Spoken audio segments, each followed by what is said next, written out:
Hello students, कैसे हैं आप सब। तो दोस्तों, आज से हम शुरू कर रहे हैं पार्ट्स ऑफ स्पीच। और इस पार्ट्स ऑफ स्पीच का जो पहला सेक्शन होगा, जो पहला पार्ट होगा नाउन। आज हम नाउन के बारे में जानना शुरू करेंगे।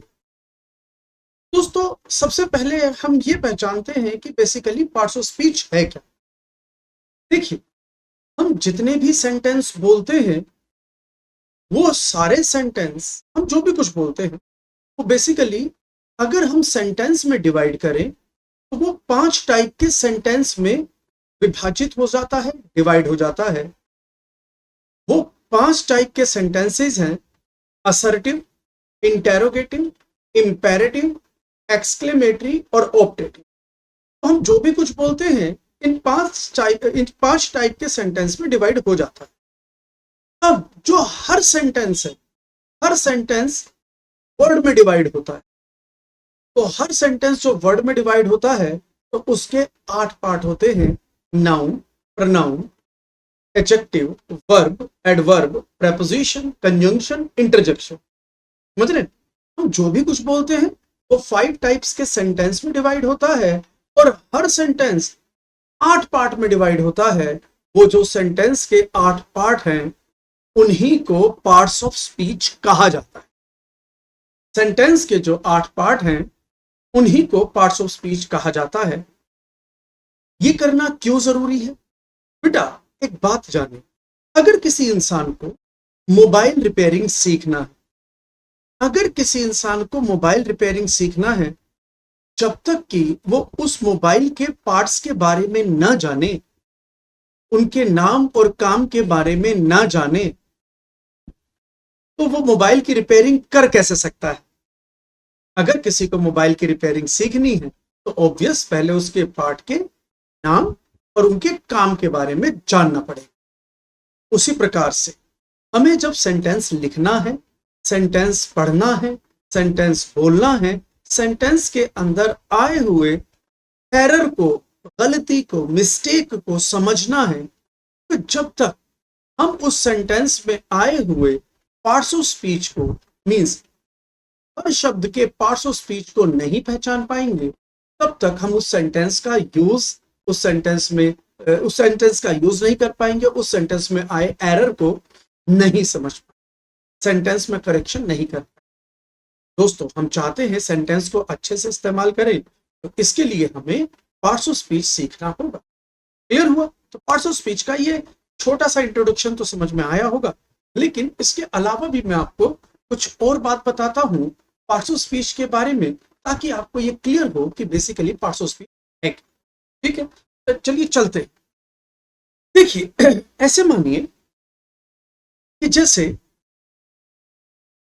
हमें चाय बनानी है। मैं आपको चाय बनाना नहीं सिखा रहा हूं, एग्जाम्पल दे रहा हूं, क्योंकि हमें इसका प्रोसेस पता है। मैंने ये एग्जाम्पल इसलिए लिया क्योंकि इसका प्रोसेस पता है कि अगर हमें चाय बनानी हो, चाय बनानी हो, तो एक चाय बनाने के लिए जरूरी जो एसेंशियल इंग्रेडिएंट्स हैं, वो हमें पता होने चाहिए कि भाई पानी डलता है, दूध डलता है, पत्ती डलती है, चीनी डलती है, और भाई ये तो जरूरी एसेंशियल, जो एसेंशियल जो कंपोनेंट्स हैं, एसेंशियल जो पार्ट्स हैं, जो इंग्रेडिएंट्स हैं, वो डलेंगे चाय। भाई अदरक है या इलायची है, ये हम जरूरत और अपने स्वाद के अनुसार डाल देते हैं। मीन्स एक चाय को बनाने के लिए इतनी सब चीजें डल सकती हैं, और डलती भी हैं। अब एक बात समझिए, अब एक हाइपोथेटिकल सिचुएशन आपके सामने, ध्यान दीजिएगा। ऐसे मान लीजिए, अगर आपकी चाय में मीठा कम, अगर आपकी चाय में मीठा कम हो, तो आपको चाय पीनी है। चाय आपके सामने आई, चाय आपके सामने आई, और उस चाय के अंदर मीठा कम है, तो क्या आप जिंजर, अदरक डालकर उस चाय की कमी को पूरा, मीठे की कमी को पूरा कर सकते हैं? चाय में मीठा कम है, क्या अदरक डालकर उसकी मीठे की कमी को पूरा कर सकते हैं? नहीं, है ना, नहीं कर सकते। कहने का मतलब यह है, मीठे की कमी शुगर पूरी करे। आप क्या कहना चाहते हैं? भाई शुगर का काम शुगर करेगा और अदरक का काम अदरक करेगा। अगर हम इसको अपोजिट कर दें, अदरक का काम शुगर से करवाएं और शुगर का काम अदरक से करवाएं, ये तो वही बात हुई ना भाई। लता मंगेशकर से कहा जाता क्रिकेट खेल और सचिन से कहा जाता तू गाने गा, तो आज उनका वो नाम नहीं होता जो नाम है।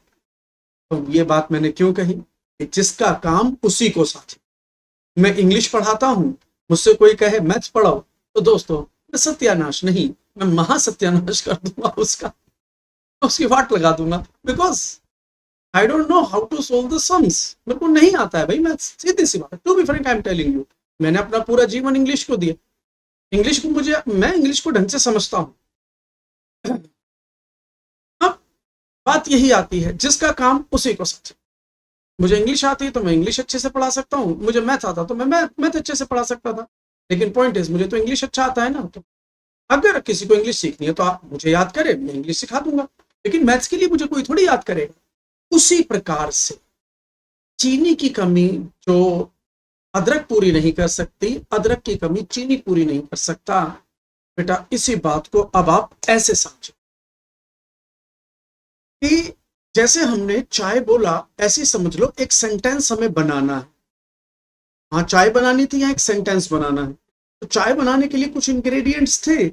इसी प्रकार से सेंटेंस बनाने के लिए भी कुछ पार्ट्स डलेंगे, कुछ इंग्रेडिएंट्स डलेंगे। सेंटेंस नाम की सब्जी बनाने के लिए इसके अंदर कुछ इंग्रेडिएंट्स डलेंगे, जैसे noun, pronoun, adjective, verb, adverb, preposition, conjunction, interjection. अब इन पार्ट्स के डलने के बाद कुछ एसेंशियल पार्ट्स होते हैं, कुछ जरूरत के अकॉर्डिंग आते हैं। जैसा मैंने बताया कि भाई अदरक और इलायची, जिंजर और कार्डमम हम स्वाद के अनुसार डाल लेते हैं। इसी प्रकार से सेंटेंस के जो पार्ट्स हैं, इसमें कुछ एसेंशियल पार्ट्स हैं जो आएंगे ही आएंगे, और कुछ ऐसे हैं जो जरूरत के अनुसार आते और जाते रहते हैं। अब एक बात समझिए, सेंटेंस में मुझे कहीं एडजेक्टिव लगाना है, तो क्या मैं एडजेक्टिव की जगह पर एडवर्ब लगा सकता हूं? फिर समझे, सेंटेंस में मुझे प्रेपोजिशन की जरूरत है, तो क्या मैं प्रेपोजिशन की जगह कंजंक्शन लगा सकता हूं? या जहां मुझे वर्ब की जरूरत है, क्या मैं वहां पर नाउन लगा सकता हूं? नहीं। जिस प्रकार से जिंजर अदरक की कमी शुगर पूरी नहीं कर सकता, उसी प्रकार से एडजेक्टिव की कमी एडवर्ब पूरी नहीं कर सकता, वर्ब की कमी नाउन पूरी नहीं कर सकता, प्रेपोजिशन की कमी कंजंक्शन पूरी नहीं कर सकता।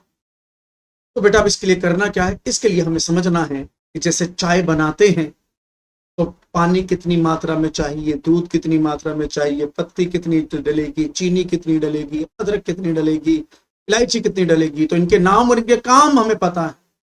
चाय बनती है तो उसमें डलने वाले जो इंग्रेडिएंट्स हैं, उनके नाम और उनके काम हमें पता है कि भाई ये इसका ये नाम है और ये काम करता है। उसी प्रकार से मेरे बेटा सेंटेंस के अंदर आए हुए इन पार्ट्स को, इन 8 पार्ट्स को, noun, pronoun, adjective, verb, adverb, preposition, conjunction, interjection, इनके नाम और इनके काम हमें समझने हैं। जब हम इनके नाम और काम को समझ लेंगे तब हमें समझ में आएगा कि नाउन कहाँ लगना चाहिए, प्रोनाउन कहाँ लगना चाहिए, और जिसका काम उसी को समझे। तो बेटा पार्ट्स ऑफ स्पीच का अब ये छोटा सा डेफिनेशन आपको समझ में आया होगा। तो अब समझ लो कि हम जो भी कुछ बोलते हैं उनको 5 प्रकार के सेंटेंस में डिवाइड करते हैं, और 5 प्रकार के जो सेंटेंस हैं उनके अंदर आए हुए जो शब्द हैं उन्हें हम 8 पार्ट्स ऑफ स्पीच में डिवाइड करते हैं। वो 8 पार्ट्स ऑफ स्पीच आपके सामने आपकी स्क्रीन पर है। Noun, pronoun, adjective, verb, adverb, preposition, conjunction, interjection. तो भाई शुरुआत से ही की जाती है। तो बेटा अगर मैं बात करूं तो शुरुआत हम नाउन से कर रहे हैं। आइए शुरुआत करते हैं, समझते हैं नाउन के बारे में। और नाउन के बारे में समझने से पहले नाउन की पहचान जरूरी है। हम सीख रहे हैं रिकॉग्निशन ऑफ नाउन। सबसे पहले हम सीखने जा रहे हैं इस नाउन का रिकॉग्निशन। हम सीखने जा रहे हैं इस नाउन का रिकॉग्निशन। नाउन को सेंटेंस में कैसे पहचान, सेंटेंस में कितने नाउन आए हैं और वो नाउन किस टाइप का है, सेंटेंस में कितने नाउन हैं और वो नाउन कितने टाइप के होते हैं, वो आज से हम शुरू कर रहे हैं। तो ये हम इस नाउन के पूरे चैप्टर में सीखें। चलिए बेटा शुरुआत करें। तो how to recognise a noun, noun को कैसे पहचाने, तो बेटा उसका पहला नियम, पहला कॉन्सेप्ट, नाउन को पहचानने का पहला तरीका क्या है, वो है एक डेफिनेशन। सबसे पहला तरीका है नाउन की डेफिनेशन। पहले तो हम डेफिनेशन से उसे पहचान, क्या कहता है, the name of a person, किसी पर्सन का नाम, तो आप पढ़ लीजिए यहां पर पर्सन का नाम, राम, रहीम, सीमा, सुमन, किसी भी इंसान का नाम, पर्सन का नाम नाउन। किसी भी प्लेस का नाम, तो आप पहचानिए यहां पर प्लेस, इंडिया, दिल्ली, इंदौर, मुंबई, शकूरपुर, रानीबाग, श्रीनगर, कोई भी, मुखर्जी नगर, कोई भी जगह का नाम नाउन। कोई भी वस्तु, हमारे चारों तरफ आप निगाह घुमाकर देख लीजिए, जहां बैठे हैं आप निगाह घुमाकर देख लीजिए, जो भी चीज नजर आ रही है जिसका नाम है वो नाउन। टीवी नजर आ रहा है ना, बॉल नजर आ रही है, एसी नजर आ रहा है, सोफा नजर आ रहा है, बेड नजर आ रहा है, चेयर नजर आ रहा है, कोई लड़का लड़की नजर आ रहा है, बेटा कोई भी चीज नजर आ रही है उसका नाम है तो वो नाउन है। ठीक है, जैसे लड़का लड़की हटा देते हैं इसमें से, है ना, पर्सन हो जाएगा। किसी भी चीज का नाम है वो नाउन। किसी भी एनिमल का नाम, किसी भी एनिमल का नाम नाउन। पेन का, जैसे थिंग का नाम, पेन हुआ, वॉल हुआ, रूफ हुआ, पेन हुआ, पेंसिल। किसी भी एनिमल का नाम जैसे dog, cat, lion, god, deer और ईटीसी, जितने भी एनिमल्स के नाम हैं वो सब नाउन है। नेम ऑफ ए बर्ड, किसी भी पक्षी का नाम, पैरट, पिजन, स्पैरो, क्रो, इन सब का नाम नाउन है। किसी की भी फीलिंग्स का नाम नाउन है, ऑनेस्टी, ब्रेवरी, ब्यूटी, लव, इन सभी का नाम नाउन है। एक्शन, किसी भी एक्शन का नाम नाउन है, स्मोकिंग, ड्रिंकिंग, वॉकिंग, इस सब का नाम नाउन। और उसके अलावा भी बेटा कहते हैं कि जैसे एक्शन, फीलिंग्स, किसी की फीलिंग का नाम नाउन, किसी एक्शन का नाम नाउन। यहां पर एक छोटी सी बात आती है, मैंने एक्शन बोला, स्मोकिंग, ड्रिंकिंग या वॉकिंग ये नाउन है। अब दिमाग में बात आएगी, सर जिस वर्ड में आईएनजी लगता है वो तो हमने वर्ब सुना है और आप कह रहे हो ये नाउन है। हमने तो जिस वर्ड में आईएनजी देखा है वो तो वर्ब होता है, ये नाउन कैसे? तो बेटा मैं आपको इसका एक डिफरेंस बता देता हूं, तो डिफरेंस समझ लीजिए। ठीक है, कैसे पहचानेंगे कि ये नाउन है या वर्ब है? बेटा हमने एक सेंटेंस लिखा जो आपने जगह जगह देखा होगा, smoking is injurious to health. Smoking is injurious to health. Smoking करना सेहत के लिए खतरनाक है। अब यहां पर आईएनजी वाला वर्ड आ गया स्मोकिंग। एक और देखो, हमने कहा Ram is smoking A cigarette. Cigarette की स्पेलिंग देख लीजिए, Ram is smoking A cigarette. अब ऊपर वाले सेंटेंस में भी हमने एक वर्ड लिखा स्मोकिंग आईएनजी, और नीचे वाले वर्ड में भी हमने एक वर्ड लिखा स्मोकिंग आईएनजी। तो बेटा बेसिक फर्क देख लीजिए, सबसे बेसिक फर्क, जो स्मोकिंग आईएनजी फॉर्म है उसे V4 कहते हैं, वर्ब की फोर्थ फॉर्म, जैसे गो, वेंट, गोन, गोइंग, तो आईएनजी फॉर्म V4 होता है, वर्ब की fourth form. Come, came, come, came, come, coming, comes, तो coming, speak, spoke, spoken, speaking, speaks, तो speaking, learn, learn, learn, learning, learns, जो learning है। ING form जो होता है उसे हम वर्ब की फोर्थ फॉर्म कहते हैं, जिसे मैंने V4 लिखा, ठीक है, जिसे मैंने V4 लिखा। तो वो कहता है जो ये V4 है, अगर V4 से पहले बी की फॉर्म है, अगर V4 से पहले बी की फॉर्म है, अब बी की कौन सी फॉर्म होती है बेटा? बी की फॉर्म होती है, बी की फॉर्म होती है जनरल, अभी समझ लो, is am are, is am are, was were, been, being, ये सब बी की फॉर्म है। तो इसके लिए आप एक काम कर सकते हैं, अगर इसके बारे में ढंग से जानना है तो जो हमारा बेसिक्स कोर्स चल रहा है सेक्शन 1, तो बेसिक कोर्स जो है सेक्शन 1 उसे जाकर देखें, यूट्यूब पर प्लेलिस्ट है, उस पर जाकर देखें तो सारी चीजें डिटेल में समझा रहे हैं। की फॉर्म, डू की फॉर्म है क्या? तो ये बी की फॉर्म है, is am are was were been be. तो ये कहता है V4 से पहले अगर बी की फॉर्म आ जाए तो उस वक्त ये V4 जो है वो मेन वर्ब होगा। तब ये मेन वर्ब, तब ये वर्ब है मेन वर्ब, और इससे पहले जो बी की फॉर्म आई वो हेल्पिंग वर्ब होगी, ऑक्सिलरी वर्ब, जिससे पता चलेगा प्रेजेंट, जिससे पता चलेगा कॉन्टिन्यूस, जिससे टेंस पता चले, वो हमारी मेन वर्ब होती है। अभी देखो इसमें देखो, V4 से पहले, V4 से पहले इज एम आर, बी की फॉर्म आ गई, बी की फॉर्म आ गई, तो बेटा ये जो इज है ये हेल्पिंग वर्ब है, जो स्मोकिंग है वो मेन वर्ब है। तो यहां पे स्मोकिंग मेन वर्ब, ठीक है, यहां ये वर्ब है। लेकिन अब जरा इधर देखो, इधर स्मोकिंग से पहले बी का फॉर्म है? नहीं है। अगर बी का फॉर्म अकेले हो, अगर बी का फॉर्म अकेले हो, सॉरी गलत बोल गया मैं, let me correct my self, अगर V4 अकेले, अगर V4 अकेले हो, उससे पहले आईएनजी फॉर्म ना हो, अगर V4 अकेले हो, उससे पहले आईएनजी फॉर्म ना हो, तो या तो वो नाउन होता है और या फिर एडजेक्टिव। ये समझ, अगर V4 से पहले बी का फॉर्म नहीं है तो या तो वो नाउन है या एडजेक्टिव है। अब नाउन कब है, एडजेक्टिव कब है? तो बेटा नाउन तब है जब वो सेंटेंस में सब्जेक्ट का काम करे, या सेंटेंस में ऑब्जेक्ट का काम करे, या फिर सेंटेंस में कॉम्प्लीमेंट का काम करे। ये बात आती है सर ये सब्जेक्ट ऑब्जेक्ट कॉम्प्लीमेंट क्या होता है? मैंने बताया ना, तो बेसिक का फाउंडेशन कोर्स जो हमने रिकॉर्ड किया हुआ है, तो बेसिक का जो फाउंडेशन कोर्स है वो हमारी इंकपीडिया की जो यूट्यूब चैनल है उसकी प्लेलिस्ट में है, आप उसमें जाकर देख लीजिए, डिटेल में बता रखा है सब्जेक्ट ऑब्जेक्ट और कॉम्प्लीमेंट क्या होता है।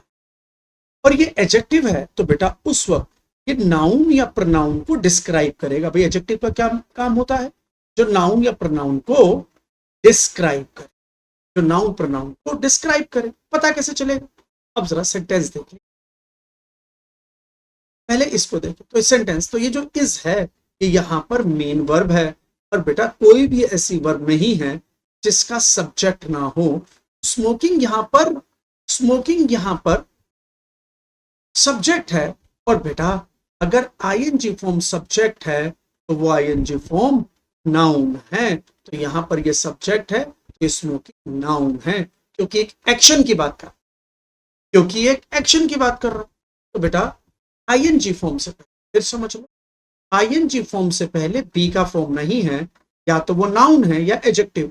नाउन कब है? जब सेंटेंस का सब्जेक्ट है, ऑब्जेक्ट और कॉम्प्लीमेंट है। सेंटेंस का सब्जेक्ट है तो इसलिए ये नाउन है। ये एडजेक्टिव कब होगा? एडजेक्टिव कब होगा? तो जैसे अब मैंने एक और सेंटेंस बोल रहा हूं, ध्यान दें,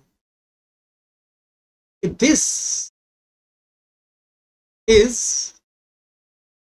एन, दिस इज एन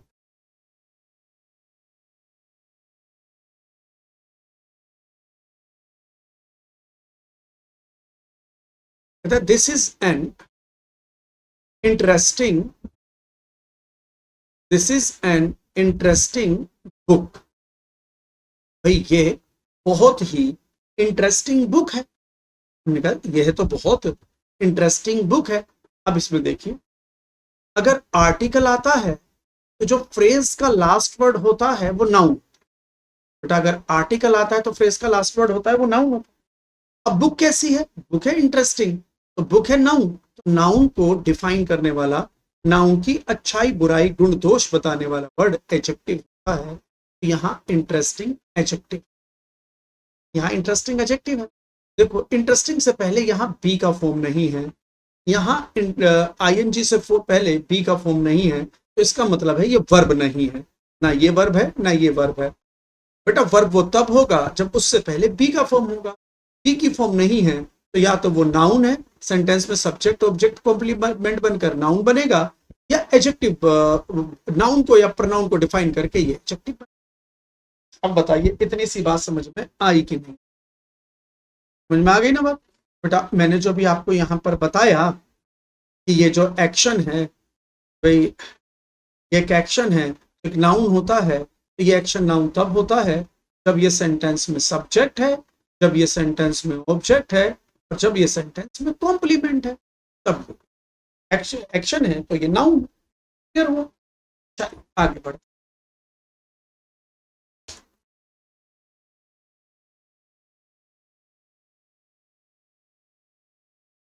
अब ये स्क्रीन देखिए बेटा, नाउन को पहचानने में अगर थोड़ी दिक्कत हो, स्क्रीन को जरा ध्यान से देख लीजिए।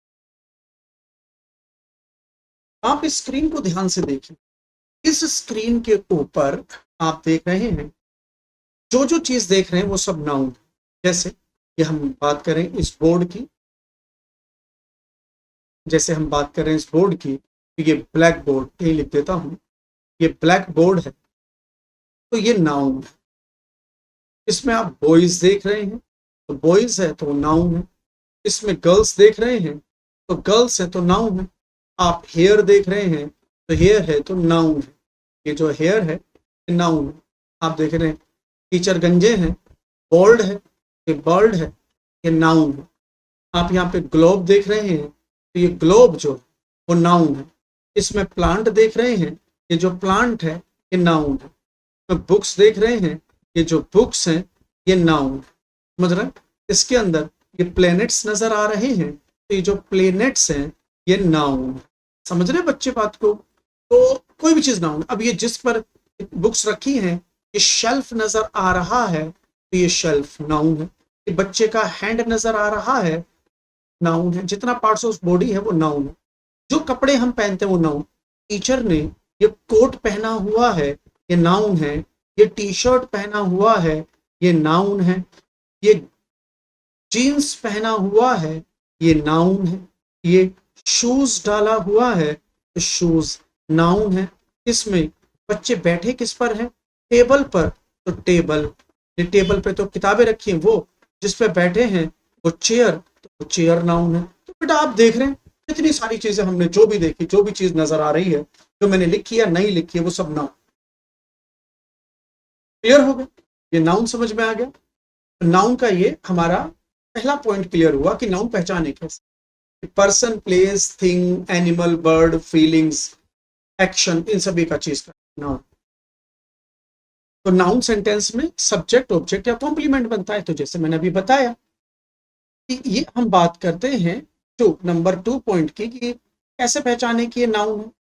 Number 2 point, noun is used, noun का इस्तेमाल किया जाता है as a subject, as an object, as a complement. Sentence में सब्जेक्ट, ऑब्जेक्ट और कॉम्प्लीमेंट के रूप में हम जिसका यूज करते हैं वो नाउन। नाउन का यूज हो सकता है सेंटेंस का सब्जेक्ट बनाने के लिए, सेंटेंस का ऑब्जेक्ट बनाने के लिए, सेंटेंस का कॉम्प्लीमेंट बनाने के लिए। अब जरा देखें, नाउन का यूज सेंटेंस में as a subject, as an object, as a complement होता है। अब देखो छोटी सी बात मैं बताऊं एग्जाम्पल के साथ। हाँ, अब जरा देखें, यहां पर पहले वर्ब पहचानते हैं। ये जो सेल्स है ये एक वर्ब है। इज प्लकिंग जो है ये एक वर्ब है। हैज जो है ये एक वर्ब है। इज जो है ये एक वर्ब। छोटा सा पॉइंट तो मैं ये बता दूं, सेंटेंस का जो सब्जेक्ट है वो नाउन। सब्जेक्ट क्या है? राम। सब्जेक्ट क्या है? सीता। सब्जेक्ट क्या है? नीरज। सब्जेक्ट क्या है? अनीता।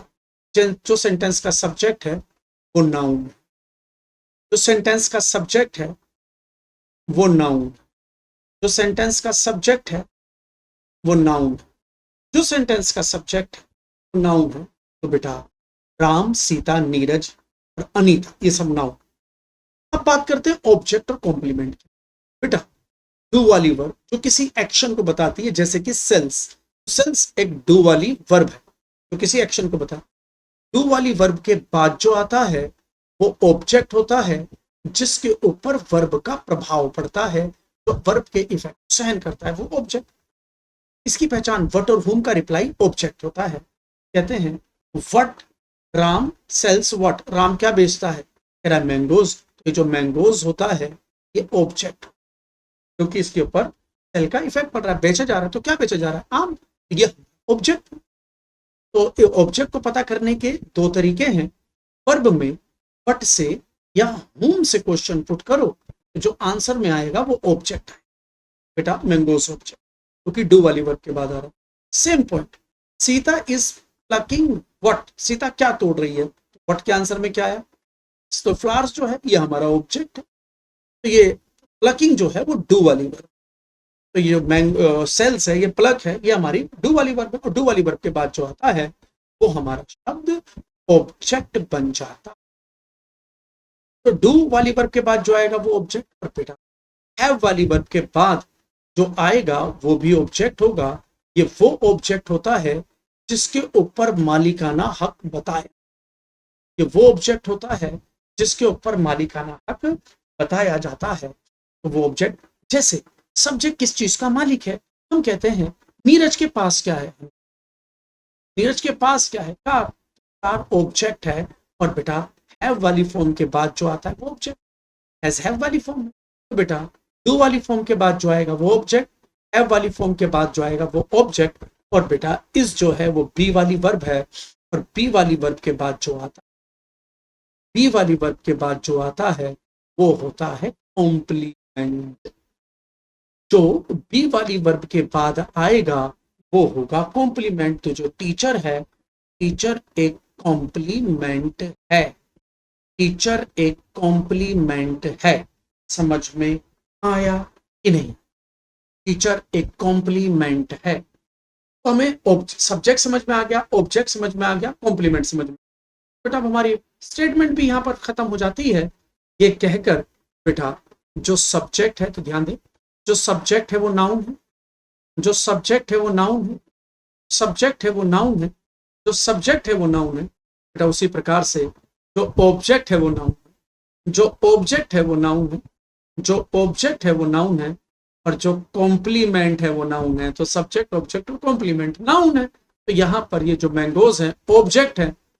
ऑब्जेक्ट है तो ये ऑब्जेक्ट है। ऑब्जेक्ट है तो ये नाउन है। ये ऑब्जेक्ट है, ये ऑब्जेक्ट है तो ये नाउन है। ये कॉम्प्लीमेंट है, कॉम्प्लीमेंट है तो नाउन है। हमने क्या सीखा? सेंटेंस का क्या सीखा? क्या सीखा? सीखा सेंटेंस का सब्जेक्ट, सेंटेंस का ऑब्जेक्ट, और सेंटेंस में आया कॉम्प्लीमेंट। कॉम्प्लीमेंट ये सब नाउन हो। क्लियर है? यहां पर हमारा दूसरा पॉइंट खत्म, नाउन को पहचानने। नाउन को पहचानने का क्वेश्चन पुट किया जाए वट से, वर्ब में, डू वाली वर्ब में वट से क्वेश्चन पुट करे, जो आंसर में आएगा वो नाउन है। तो बेटा अब डू वाली वर्ब में वट से क्वेश्चन पुट करें तो चाहे सब्जेक्ट में आंसर में आए और चाहे ऑब्जेक्ट आंसर में आए वो नाउन। जैसे what is essential to life? What is essential to life? Life के लिए क्या जरूरी है? हम कहते हैं एयर। ये जो एयर है ये नाउन। क्या चीज जरूरी है लाइफ में? व्हाट इज एसेंशियल, क्या जरूरी है टू लाइफ, जिंदगी के लिए क्या जरूरी है? एयर। तो एयर क्या है? व्हाट के आंसर में आया नाउन। और वैसे भी ये सब्जेक्ट है तो सब्जेक्ट है तो नाउन। दूसरा आई एम लर्निंग, मैं सीख रहा हूं। व्हाट, क्या सीख रहा हूं? क्या सीख रहा हूं? इंग्लिश। इंग्लिश वर्ड के आंसर में आया, बेटा वर्ड के आंसर में आने वाला वर्ड नाउन है, और वैसे भी ये लर्निंग का ऑब्जेक्ट है, तो ऑब्जेक्ट है नाउन। क्लियर है? तो बेटा ये हमारा तीसरा पॉइंट था, ये समझने के लिए कि कोई भी शब्द सेंटेंस में नाउन है कैसे पहचान। और चौथा मोस्ट इंपॉर्टेंट पॉइंट, सेंटेंस में आए कुछ शब्द, उनके बाद नाउन आएगा ही आएगा। सेंटेंस में आए कुछ शब्द, उनके बाद नाउन आएगा ही आएगा। वो शब्द, वो वर्ड्स कौन से? बेटा ये समझे, जो आर्टिकल है, आर्टिकल के बाद नाउन आएगा ही आएगा। पॉजेसिव एडजेक्टिव है, उनके बाद नाउन आएगा ही आएगा। डिटरमिनर्स हैं, उनके बाद नाउन आएगा ही। जैसे हमने लिखा ए आर्टिकल है, अब जैसे मैंने कहा उसके बाद का मतलब है उसके तुरंत बाद या फ्रेज का अंतिम शब्द। हमने कहा ए गुड एम्प्लॉय, तो गुड एम्प्लॉय अपने आप में एक सेंस दे रहा है, तो ये फ्रेज है, शब्दों का समूह। Group of words which has no subject and verb, शब्दों का ऐसा समूह जिसके अंदर सब्जेक्ट और वर्ब ना हो, उसे हम फ्रेज कहते हैं। जिसे हिंदी में कह देते हैं हम वाक्यांश। शब्दों का समूह, वाक्यांश, शब्दों का समूह जिसमें सब्जेक्ट और वर्ब ना हो, वो फ्रेज होता है।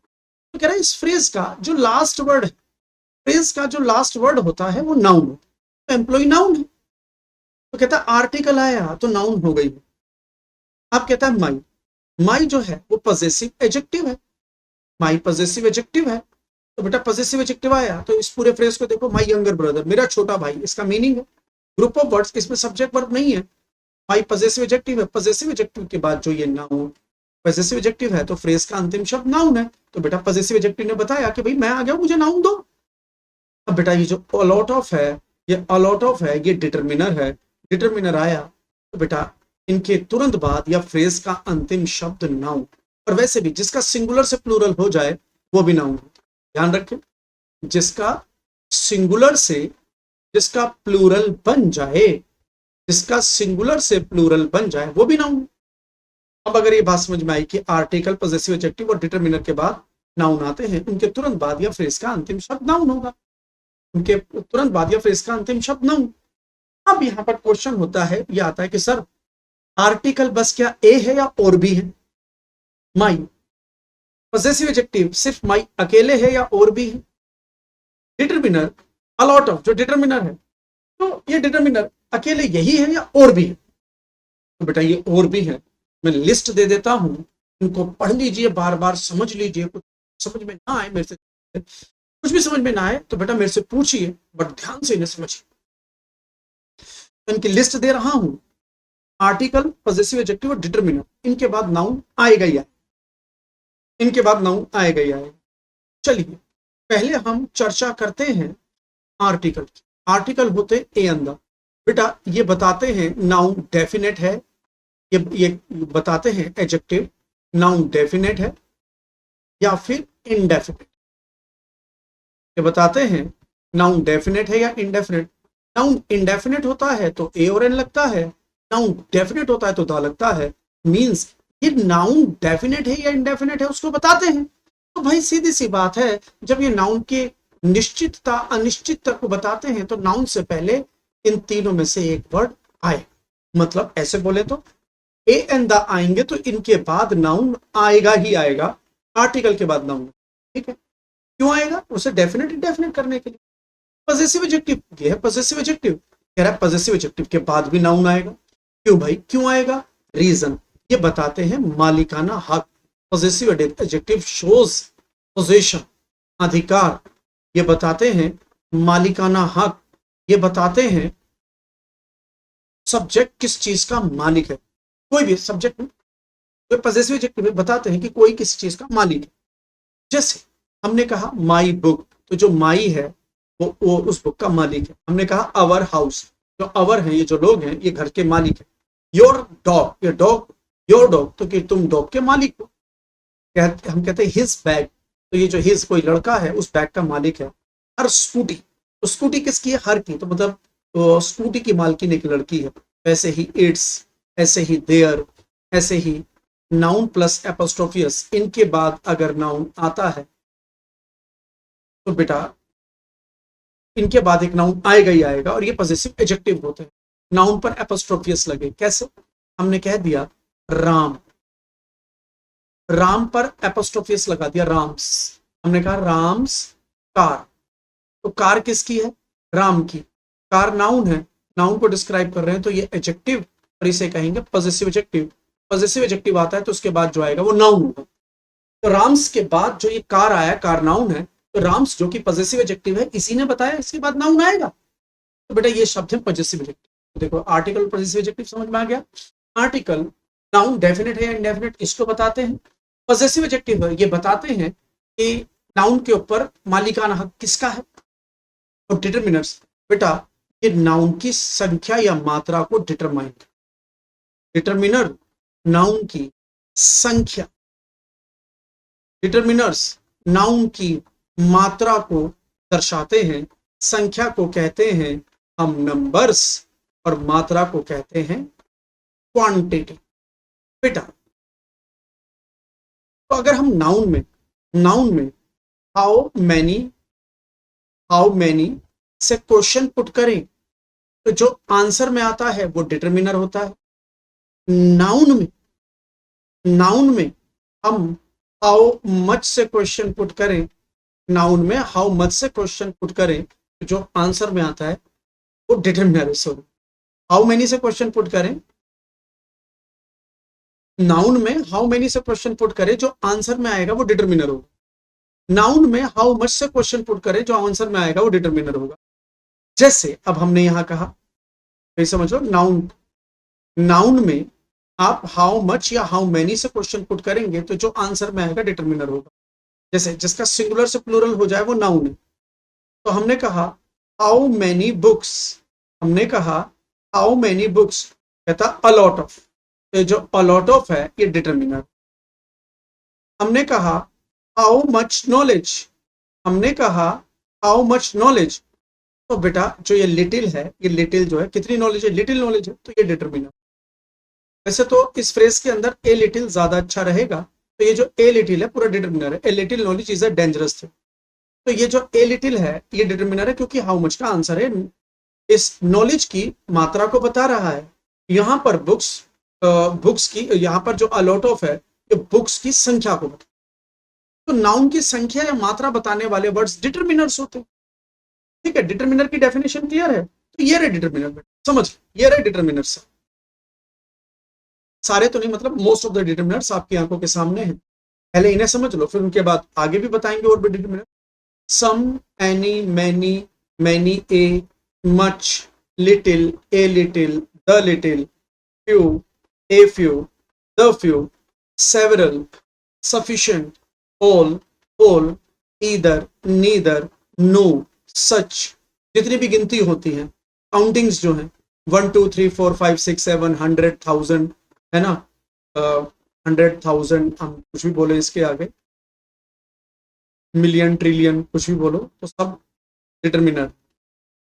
कहते हैं कि half, most, both, plenty of, lots of, a lot of, lots of, mostly, more, less, जैसे गिनती बोल रहे हैं। अब शुरुआत भी हो रहा है, तो बेटा जो नेक्स्ट वर्ड है वो भी डिटरमिनर है, और बेटा अंत किससे है, अंत है लास्ट से, लास्ट भी डिटरमिनर, लास्ट, नेक्स्ट, ये सब डिटरमिनर्स। तो अब देख लो, हमने देखा कि यहां पर वर्ड है सफिशिएंट, तो ये आ गया वर्ड सफिशिएंट। यहां पर वर्ड है 1 2 3, तो मतलब ये काउंटिंग, ये वर्ड आ गया काउंटिंग। तो हमें पता चल गया भाई ये तो डिटरमिनर है, हमें पता चल गया भाई ये तो डिटरमिनर है। अगर ये डिटरमिनर है तो बेटा, डिटरमिनर है तो उन्हें नाउन चाहिए ही चाहिए। ये जो मनी है ये नाउन है, ये जो डेज है ये नाउन है। पता कैसे चला, ये डिटरमिनर से। तो डिटरमिनर आएगा तो फ्रेज के तुरंत बाद या फ्रेज का इनके तुरंत बाद या फ्रेज का अंतिम शब्द नाउन होगा। तो बेटा 3 वर्ड हमने अभी किए, अब समझ में आ गया होगा। 3 वर्ड हमने किए, आर्टिकल्स, पॉजेसिव एडजेक्टिव और डिटरमिनर्स। जब ये 3 वर्ड्स होंगे तो इनके बाद आया हुआ शब्द नाउन होगा। तो देखो नाउन का पहचान लिया आप अपने, तो नाउन की हमने 4 पॉइंट कर लिए। अब बेटा 5वां पॉइंट जो है ये है प्रेपोजिशन। इसको मैं अगले सेशन में लेता हूं। आज के लिए सेशन इतना रखते हैं, मिलते हैं अगले सेशन। अगले लेक्चर में, तब तक के लिए सी यू, टाटा, बाय।